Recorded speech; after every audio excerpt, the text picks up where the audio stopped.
Ich bin Julien, bin 25 Jahre alt, wohne zurzeit in Bern. Mein Vater kommt aus dem Kongo, meine Mutter aus der Schweiz.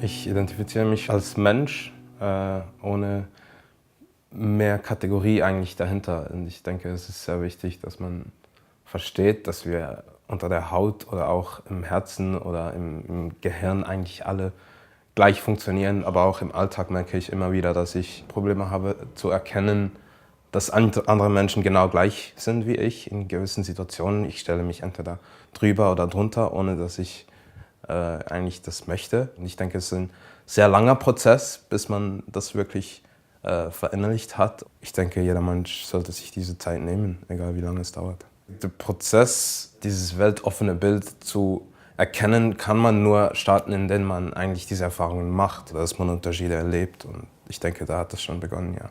Ja, es gibt irgendwie so Situationen, als ich zum Beispiel mal in einer Bar gearbeitet habe, kam ein Kunde und wollte ein Bier trinken. Und dann hat er so mit gebrochenem Hochdeutsch kam er so und fragte, was ich ihm denn servieren kann. Und ich war dann einfach so perplex und habe ihm dann auf Berndeutsch geantwortet. Und er war dann so, oh mein Gott, der spricht Deutsch und der versteht mich, wenn ich Berndeutsch spreche. Und das sind dann einfach so Situationen, wo man merkt, man fällt auf, man gehört nicht dahin. Ich probiere immer mehr Diskriminierung eigentlich nicht zu ignorieren, aber einfach darüber zu stehen. Wenn mich jemand diskriminieren will oder mich jemand schlechter ansehen will, es ist wie deren Problem. Also zum Beispiel das Positives, was ich immer wieder höre, so, oh mein Gott, du hast so schöne Haare. Ja, es ist schön, wenn man so ein Kompliment erhält, aber manchmal sind dann auch Fragen, die dann kommen, so, sind es denn wirklich deine Haare? Und ich habe mich irgendwie daran gewöhnt und probiere auch hier einfach faktische Antworten zu geben, weil wahrscheinlich wollen sie auch einfach faktische Fragen stellen. Das ist jetzt mehr so, ich habe zu viele Hip-Hop-Videos geschaut.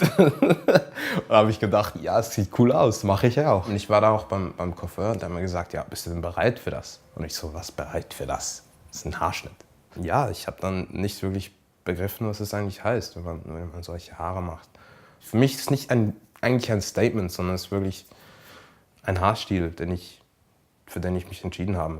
Ich bin Schweizer, hier geboren, und den Bezug, den ich zur Schweiz habe, ist eigentlich einzig, dass ich hier geboren bin und hier aufgewachsen bin, diese Kultur mit bekommen haben auf den Weg, aber mehr bedeutet mir das eigentlich nicht. Also ich könnte auch in Schweden oder in Deutschland oder in, keine Ahnung, Kambodscha oder so aufgewachsen werden. Ich denke, ich hätte einfach dann, die lokale Kultur wäre halt für mich anders, aber ja, ich denke, das ist eine große Diskussion. Ist man das Gen oder ist man dann, wie man aufgezogen wurde?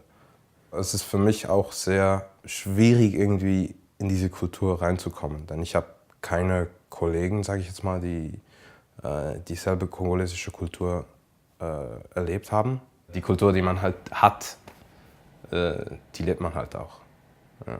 Ich war, als ich 3 war, zum ersten Mal da und dann lange nicht mehr, bis vor 3 Jahren.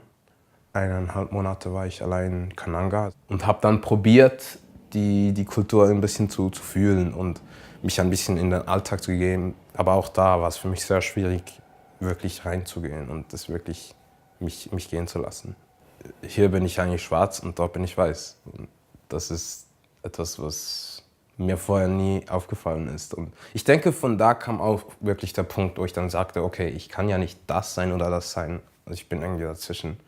Also bin ich einfach Mensch. Das ist mir sehr aufgefallen, also dass ich dort dann trotzdem noch so auffiel, obwohl ich eigentlich mit dem Gefühl hinging, nach Hause zu gehen.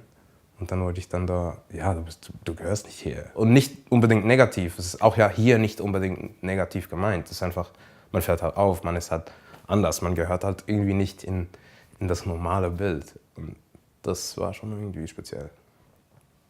Oftmals sage ich von Bern und dann kommt natürlich, ja, von wo bist du wirklich?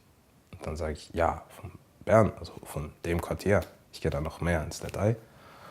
Und dann denken sie, nein, deine Ursprünge, keine Ahnung. Und dann sage ich, ja, mein Vater kommt vom Kongo Und meine Mutter kommt aus der Schweiz. Ich sehe das ziemlich faktisch. Also es ist halt einfach so. Es gibt wie nichts daran zu ändern. Man legt so viel Wert darauf zu sagen, ich komme von da.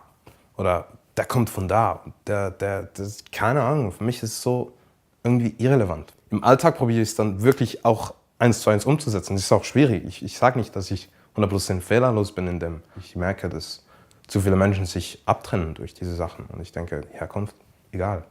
Du bist hier jetzt, wo auch immer du warst vorher. Ich denke, es war dieser Ausflug oder dieser Aufenthalt eigentlich im Kongo, der mich eigentlich wirklich dann dazu gebracht hat, zu sagen, ja, also es gibt diese Boxen und ich will nicht da rein. Auch wenn ich heute sage, ich bin Mensch, ich lebe es noch nicht 100%ig.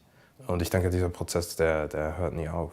Ich verarbeite viel Sachen in der Musik. Ich will einfach Sachen vereinen.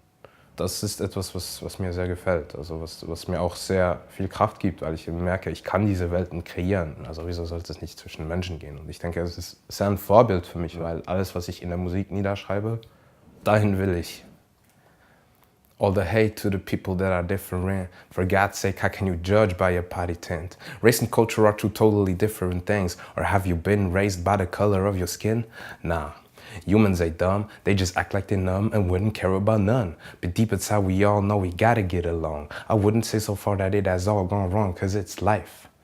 Love over ignorance frightens the evil. The people believe that what you do is equal. I don't consent, sir. All you do is censor. This is just a damn blur. We need to get our mind back into function. Stop all the hatred and overconsumption. We need to fight for the cause of our life. Team up with the next man because we're alike. Yes. Ich denke nicht, dass das wirklich an der Hautfarbe liegt. Ich denke, das liegt daran, dass man generell Boxen macht. Sobald man ein bisschen von der Norm abweicht, hat man diese Sachen. Und ich denke eigentlich, jeder Mensch weicht eigentlich irgendwie von der Norm ab, weil es eigentlich keine Norm gibt. Es ist eine Norm, die wir uns vorstellen. Hier in der Schweiz und in Europa, wo wir halt nicht mehr für unser Essen kämpfen müssen, sind wir an einem Punkt angekommen, wo wir über uns selber sehr viele Fragen stellen. Und ich denke, das ist eigentlich das Schönste. Aber eben, das kann es halt nicht jeder.